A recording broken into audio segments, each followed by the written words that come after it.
साथियों जय हिंद। आपका राकेश यादव। अनिश्चितकालीन धरने का आज दूसरा दिन 2 जनवरी 2023। आपको पता है कल 1 जनवरी से सभी नए साल में पहले दिन में अपने अपने नए काम की शुरुआत करते हैं।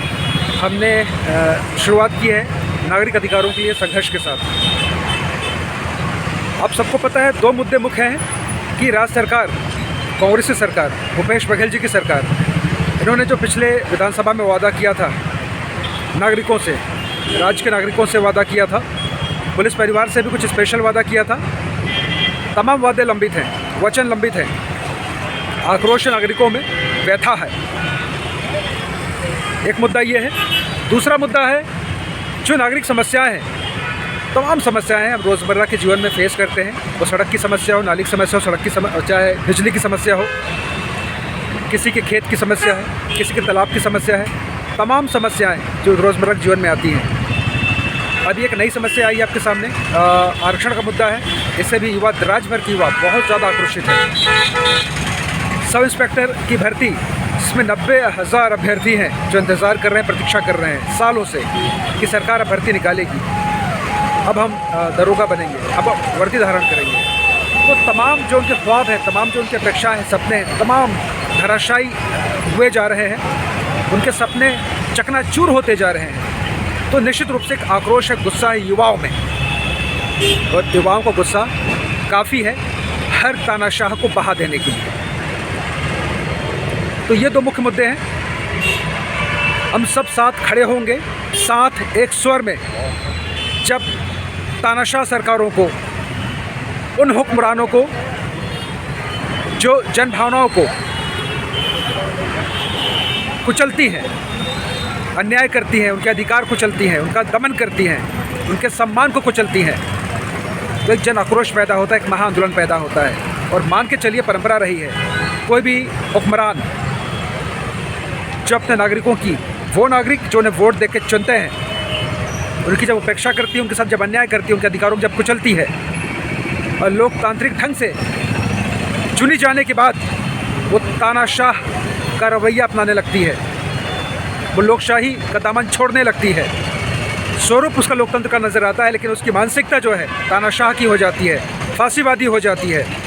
तब ज़रूरी है कि राज्य के नागरिकों को, देश के नागरिकों को खड़े होना और पूरी बुलंदी से अपनी आवाज़ मुखर करना।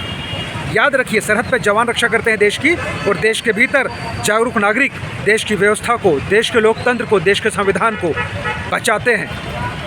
यदि सब के सब अपने जीवन में मशरूफ़ हो जाए, अपनी रोजी रोटी में व्यस्त हो जाए, कोई किसानी में, कोई अपनी मजदूरी में, कोई जॉब में, कोई व्यापार में, तमाम अपने अपने काम में व्यस्त हो जाए, कोई अपनी पढ़ाई में, तो यदि कोई फिक्र ना करे देश की और समाज की, व्यवस्था की, न्याय की, तो आप कल्पना कीजिए देश का क्या होगा। देश किश्तों में बेचा जा रहा है, पूरा देश एक दिन बेच दिया जाएगा। कौन जवाबदेह होगा? पता है आपको हसदेव का किस्सा? हसदेव अब जो वनाच्छादित जो क्षेत्र है, जहाँ कोल माइंस चल रहा है और भी माइंस खोदे जाने हैं, बनाए जाने हैं, उद्योगपतियों को बेचे जा रहे हैं, अडानी को बेचा जा रहा है। इसका विरोध राज्य भर में सालों से हो रहा है। आज भी उसके विरोध में लगातार धरना बिलासपुर कुंदर गार्डन में आज भी चल रहा है, हम सबको पता है। तो ये तमाम मुद्दे ज़रूरी है खड़े करना। यदि कोई संकट आने वाला है, चाहे प्राकृतिक संकट हो, आर्थिक संकट हो, सुरक्षा का कोई मामला हो, तो जागरूक नागरिकों को खड़ा होना पड़ेगा, संगठित होकर के आवाज़ बुलंद करनी पड़ेगी। नहीं तो ऐसे गैर लोकतांत्रिक मानसिकता की सरकारें देश की व्यवस्था को चकनाचूर कर देंगी। और जो हम इतिहास में भोग चुके हैं गुलामी, वो गुलामी हम फिर से भोगने के लिए मजबूर हो जाएंगे यदि हम आवाज़ बुलंद नहीं करते हैं। तो समय आने पर यदि हम गूंगे रह जाते हैं, तो इसलिए बोलना ज़रूरी है। लोकतंत्र अधिकार देता है, संविधान अधिकार देता है, बाबा जी का संविधान अधिकार देता है कि हम अपनी बात रखें और सरकार की गलत कामों का मुखर होकर विरोध करें। इसके एवज में यदि तानाशाह सरकारें गिरफ्तार करती हैं, जेल भेजती हैं, चाहे सूली पर चढ़ाती हैं, तो उसके लिए हंसते हंसते तैयार रहें। यही सिखाया है हमारे पूर्वजों ने, हमारे क्रांतिकारियों ने, हमारे स्वतंत्रता संग्राम सेनानियों ने। चाहे भगत की बात करें, आज़ाद की बात करें, सुखदेव की बात करें, वीर नारायण की बात करें, गुंडाधुर की बात करें, नाम अनंत है।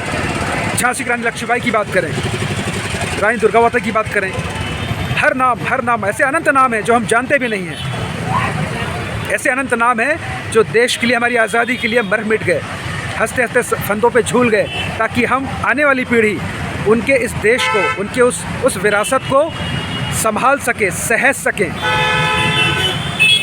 वो जिम्मेदारी हम पे सौंपी है। और यदि हम गुलामी का जीवन जीने लगे प्रत्यक्ष या अप्रत्यक्ष, तो मान के चलिए कि हमारे पूर्वजों की कुर्बानी बेकार जाएगी।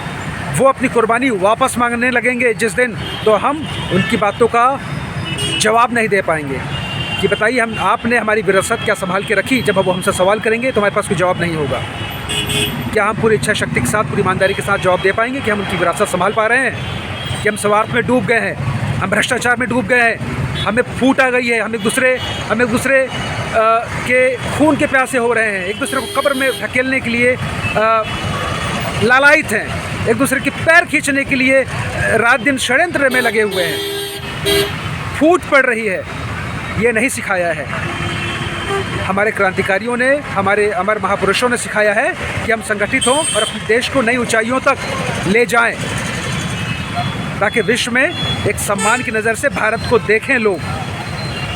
तो ये हम भारत देश के तमाम लगभग 1.5 अरब आबादी, 1.5 अरब नागरिकों की ड्यूटी है, का फ़र्ज़ है कि इस देश का सम्मान, इस देश का सर ऊंचा करें, इस देश का झंडा ऊंचा करें, उसका सम्मान बुलंद करें। तो सुनिए भूपेश बघेल जी, आपसे ज़रूरी बात, ज़रूरी निवेदन, छत्तीसगढ़ के नागरिकों के साथ न्याय कीजिए। अपने तमाम जो वादे किए हैं नागरिकों के साथ, पुलिस परिवार से भी स्पेशल आपने वादा किया है, तमाम वादे पूरे करें, नागरिकों की समस्याएं दूर करें। आपको पता है आपने पट्टा देने का वादा किया था, हर जगह लोग पट्टे के लिए आंदोलनरत हैं, ज्ञापन दे रहे हैं, निवेदन कर रहे हैं, सुनवाई नहीं हो रही है। कभी ज्ञापन कलेक्टर को, कभी कमिश्नर को, कभी महापौर को, तमाम शासन के मंत्रियों को, विधायकों को, जनप्रतिनिधियों को, प्रशासनिक अधिकारियों को ज्ञापन दिया जा रहा है, वो ठंडे बस्ते में चले जा रहे हैं। तालापारा, बिलासपुर की हम बात करें, यदि बिलासपुर में तालापारा में महीनों से, सालों से, 3 साल से वो संघर्षरत हैं अपना मकान, अपना आशियाना बचाने के लिए। क्या हो रहा है? अब धमका रहे हैं, नोटिस भेज रहे हैं। मोहल्ले वाले ये बताते हैं कि व्यापारी, अमीर नेता सक्रिय हो गए हैं, पैसों के दम पे वो बस्ती को तोड़ देना चाहते हैं और अपना व्यापार खड़ा करना चाहते हैं। कोनी का एक मामला आया था, बिलासपुर कोनी का। तमाम जो वहाँ के रहवासी हैं, हम सब मिलकर के ज्ञापन हमने दिया था कि वहाँ सड़कें पूरी बर्बाद हैं, शहर की, देश, राज्य की सड़कें बर्बाद हैं, सड़कें ठीक करें। अंधेरा है उस कोनी एरिया में, अंधेरा है, स्ट्रीट लाइट नहीं है, वहाँ पर अपराध हो रहा है, लूट हो रही है, छेड़खानी हो रही है, वहाँ उजाले की व्यवस्था करें। हमने मांग की थी वहाँ पर अस्थायी पुलिस सहायता केंद्र की व्यवस्था की जाए, वहाँ अपराध बढ़ रहा है। क्या हुआ?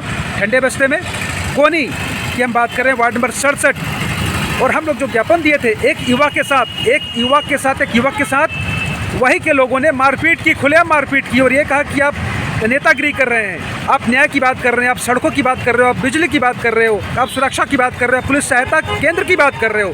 इसके वजह में उस जवान के पैर की उंगली तोड़ दी गई, उस रहवासी की, उस युवक की, उस कोनी क्षेत्र के युवक की। आज भी वो बेड पे है, इसके लिए कौन जवाबदेह है? खुलेआम अपराध हो रहे हैं, हत्या हो जा रही खुलेआम चौकों पे, गोलियां चल जा रही, इसके लिए जवाबदेह कौन है? अपराध बढ़ रहे हैं। सरकार, आप जिम्मेदार हैं, आपका कानून व्यवस्था लचर है, लगातार अपराध बढ़ रहे हैं। तमाम गुस्सा, तमाम आक्रोश, तमाम अव्यवस्था है, बहुत सारे गुस्से हैं, बहुत सारे क्रोध हैं। जवाबदेही आपकी है, आपको सुनना होगा, आपको समाधान करना होगा।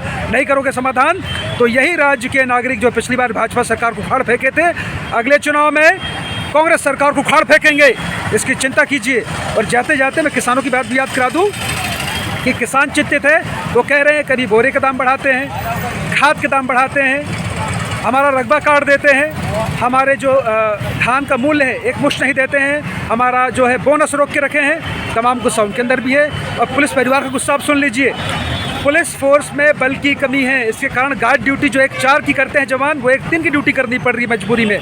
छुट्टियों की तंगी है, छुट्टियों का अभाव है, छुट्टी नहीं मिलती है जवानों को। आपसी खूनी संघर्ष बढ़ जाता है। अभी हाल में ही गोलियां चल गई, एक जवान की हत्या हो गई, इसके पहले भी कई खूनी संघर्ष हुए जवानों के बीच।